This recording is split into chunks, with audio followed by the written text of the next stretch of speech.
Ayan, nakuha na si Inday Roning ng libreng bisikleta. Libreng bisikleta mga kaibigan. Ayan. Nadaanan natin. Tika lang Goy ha, just stay there. Okay, may libre. Oh, we can adjust this one.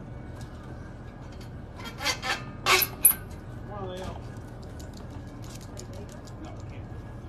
Why? You won't sit still.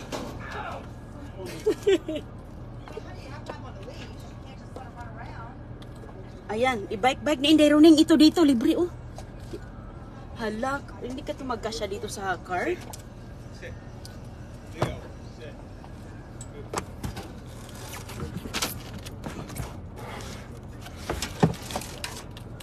Ayan.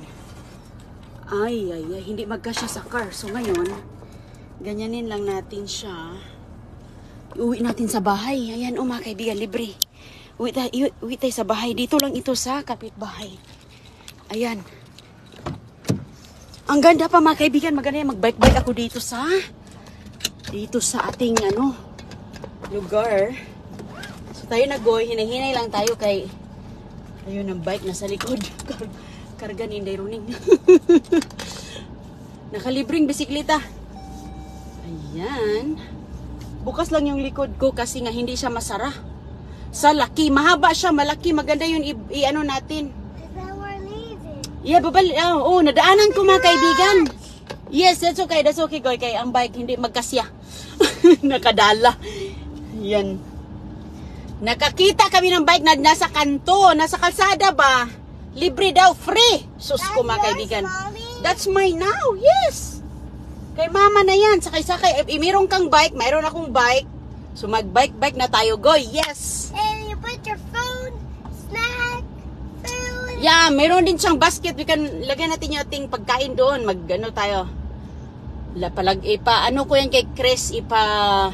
Service ko yan kay Kano. Kasi parang kailangan yung kadina niya. Parang hindi na ginagamit mga kaibigan. Yung kadina niya parang medyo matigas-tigas. Tumigas ang kadina. So ngayon, ayan, kukunin na natin sa labas kasi andito na tayo sa bahay. So ilagay ko yan doon. Hindi naman yung wala naman kukuha yan dito. Okay. Diyan lang kayo Goya kay kunin ni mama. Ayan yung bike mga kaibigan. Kaswerte na ng bike si Inday Roning.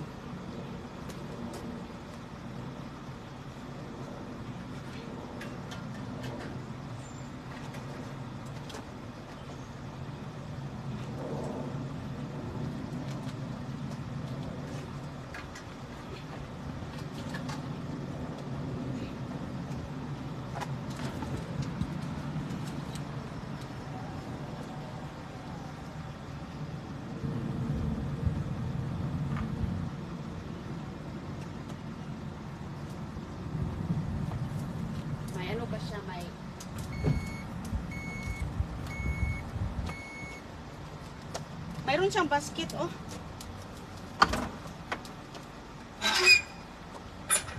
Ayan, mayroon siyang basket. Parang maayos pa, oh. May basket siya, oh. Ilagay natin dito, oh. Sige nga, subukan nga natin. Subukan natin, mga kaibigan. Ikot ako doon, ha. Ikot ako doon. Tingnan natin kung gagana ba tong bicycle na to. Ikot ako. Ikot.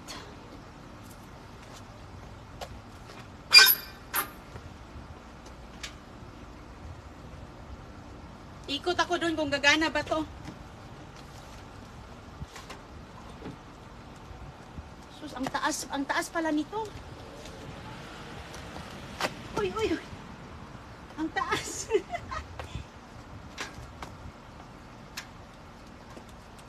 Ang taas. Ay. Mataas siya eh.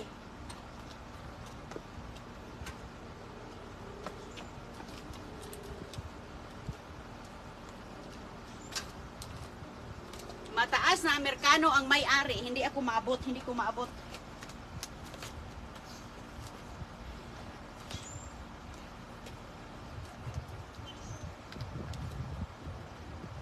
Baka matumba ako nito. Mataas mga kaibigan. Ipa-adjust ko muna ito kay Chris.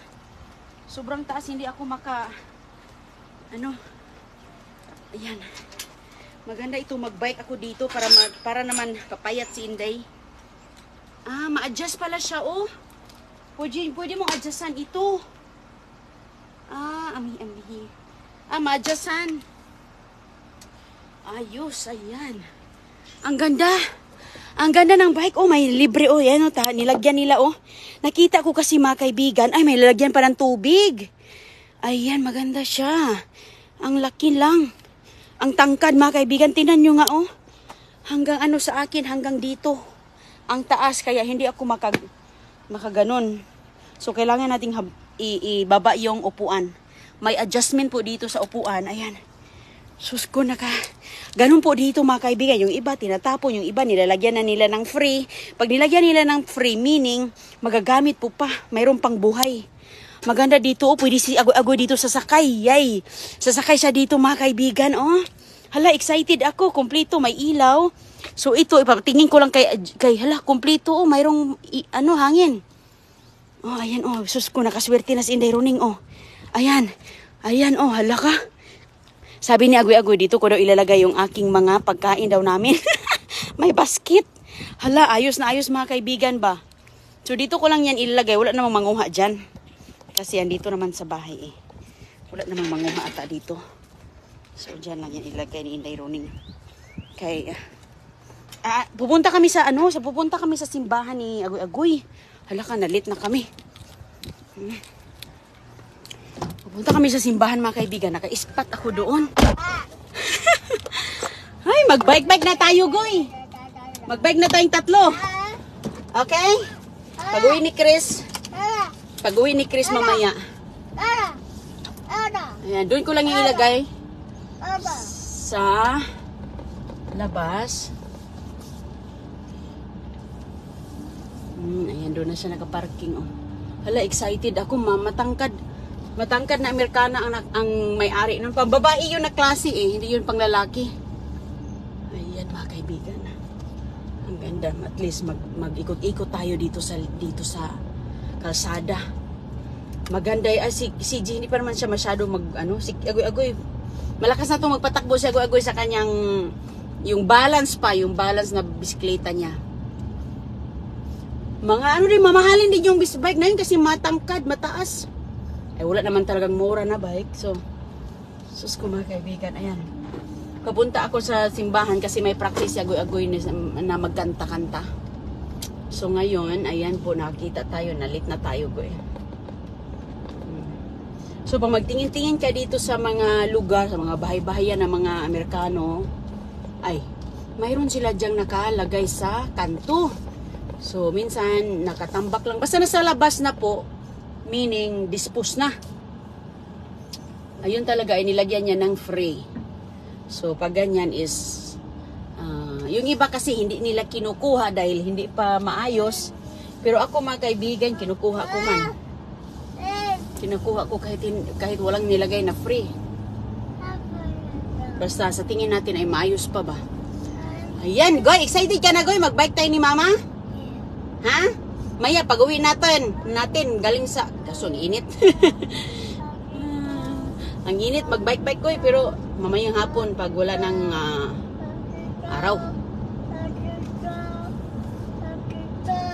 Sus ko. Init dito, mga kaibigan, ngayon, no? Kumusta po sa inyong lahat? So, sino bang mag-akala? Sino bang mag-aakala na may mga biyaya dyan sa gilid-gilid, no? Laki-lakihan ng mata natin. Sino lang talagang mauna? Sino lang talagang mauna, mga kaibigan? At saka magka-interes. Ang dami namang mga, siguro yung iba, hindi naman yan gumagamit sila ng mga second hand. Gusto nila mga brand new. Pero ako, kahit may mga makikitang may kunting kalawang, ay okay pa yan, oy. Kahit kunting kiskis lang. Kunting kuskusin lang ba? Kunting linis lang. Lagyan lang ng, yung kadena niya, masyadong kailangan ng lubricant. Kailangan ng lube para lumambot. Kasi parang tumimatigas siya, eh. Kasi dahil sa kalawang at hindi na ginamit. Okay, so ngayon, pupunta na kami. Mayroon pa kaming time.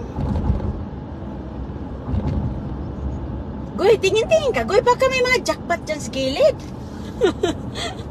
Minsan siya gaga, magkita siya, sabi niya jackpot. Baka may swerte dyan sa gilid, Goy.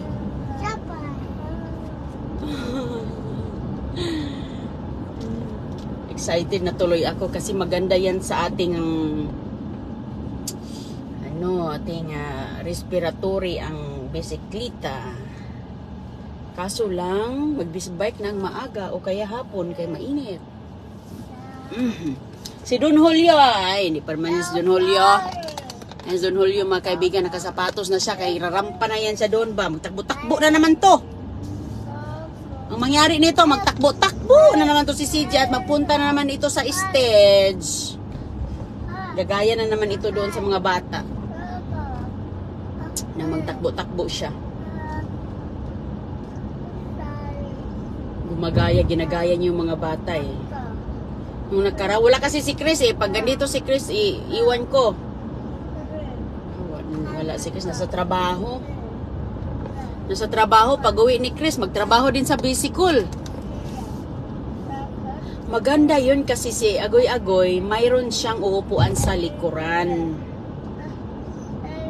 Mayroong uupuan sa likuran, ano?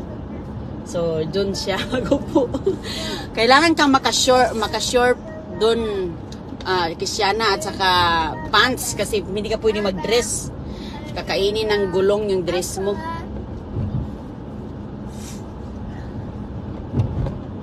Yan lang yung kagandahan. Ang laki ng bike, mga kaibigan, hindi nga magkasya doon sa likod. Maano siya, mahaba pala, mahaba at saka malaki. Mahaba. Ang ganda yun, ikot-ikot tayo doon. What is that? Ano, mga scrap be. Ayan mga kaibigan, ang dami niya mga scrap metal o sa truck niya, oh. Ayan, ang dami po niyang so yan ang kailangan kong dadalhin o truck. Yan ang kailangan ko dadalhin kung masura ako para talagang kahit ano ang maitambak natin.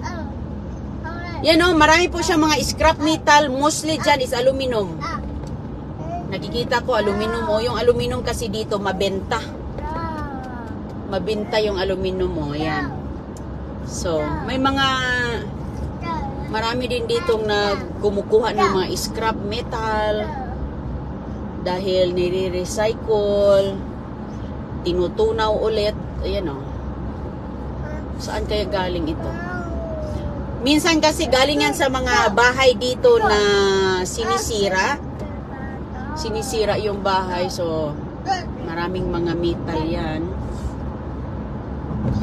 So, yun po. May time pa kami ni Christiana. Hindi pa tayo na let go eh.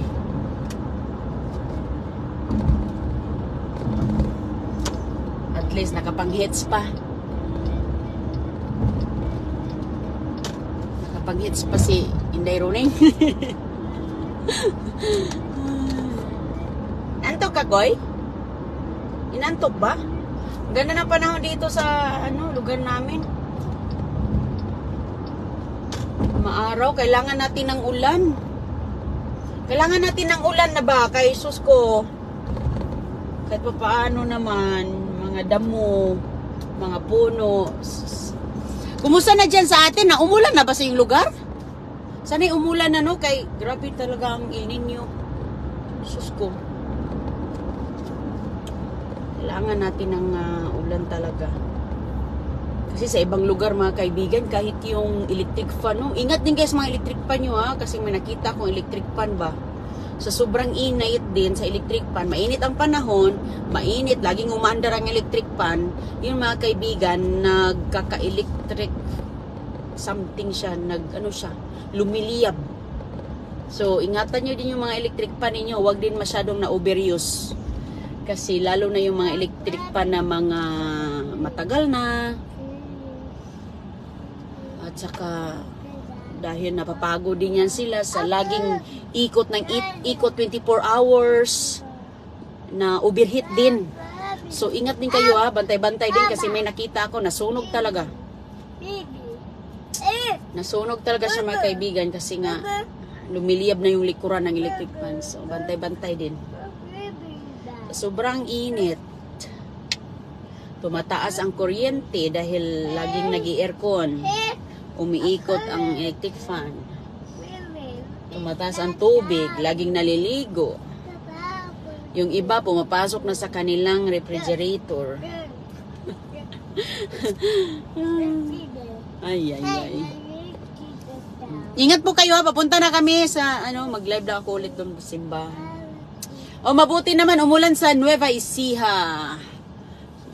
Sa kanila ni Ma'am Sheila Kilit, mabuti naman. Umukunting ulan sa Batangas, wow, very good. Izel Banal. Init talaga dyan sa Pinas, Ma'am. Hello, Ramil. Sa Bagala. Mabuti naman kahit papaano, may lugar ding umuulan. Dito sa amin, wala. Ambon-ambon lang. Ambon-ambon lang yung pinakita dito. Tapos, ambon-ambon lang. Tapos nung wala.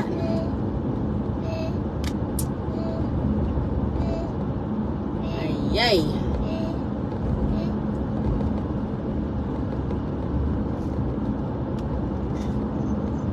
Si CJ na. Aliw lang si CJ doon. Excited na yan siya kasi nakasapatos na. Alam na niya yan eh. Pag nakasapatos na siya, talagang malalakwat siya. Ako nito, sige, sunod-sunod lang tayo nito. Sunod-sunod kay Don Julio. Ma'am Estila Maglangit. Ethel Dalang Bayan sa SIC. Oh, ang laki ng electric talaga dyan, Ma'am Ima Almadrigo. Oh, lumalaki. Kasi sabi nila, hindi ko alam kung totoo ba, pag lagi daw tino-turn on at tino-turn off ang electric fan, example, ito-turn on natin ang electric fan ng 2 oras. Pagkatapos, ito-turn off na naman. Lumalaki daw ang kuryente niyan. Pero dito kasi sa US mga kaibigan, no? Parang dito sa amin, hindi man gaano kalaki yung electric na amin. Hindi ganun kalaki na umabot ng yung iba dyan, umabot ng 10,000. Grabe, no? Isa lang na aircon umabot ng 10,000. Grabe ka mahal, sus ko. Paano na? Marami rin kasi dito yung company ng electric, yung nagpo-provide ng electric dito. Mayroon silang mga solar. May mga solar. So siguro nakakasave, kaya siguro medyo hindi masyadong mahal ang electric bill namin. Ano yan, Junior? Nag-ano kasi ako nag-drive ako. Ngayon, malapit-lapit na tayo, goy. Lapit-lapit na.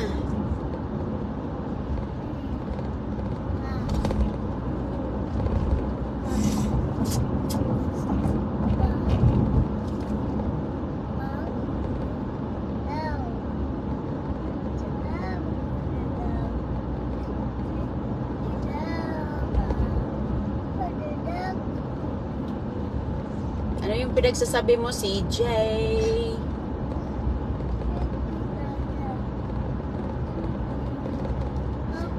Magandang gabi po at good night sa mga matutulog na. Ayan, maraming salamat po. Kita lang tayo mamaya. At saka pahinga po kayo. Sa mga nagtatrabaho pa ngayon. Hello po. At kita lang tayo mamaya.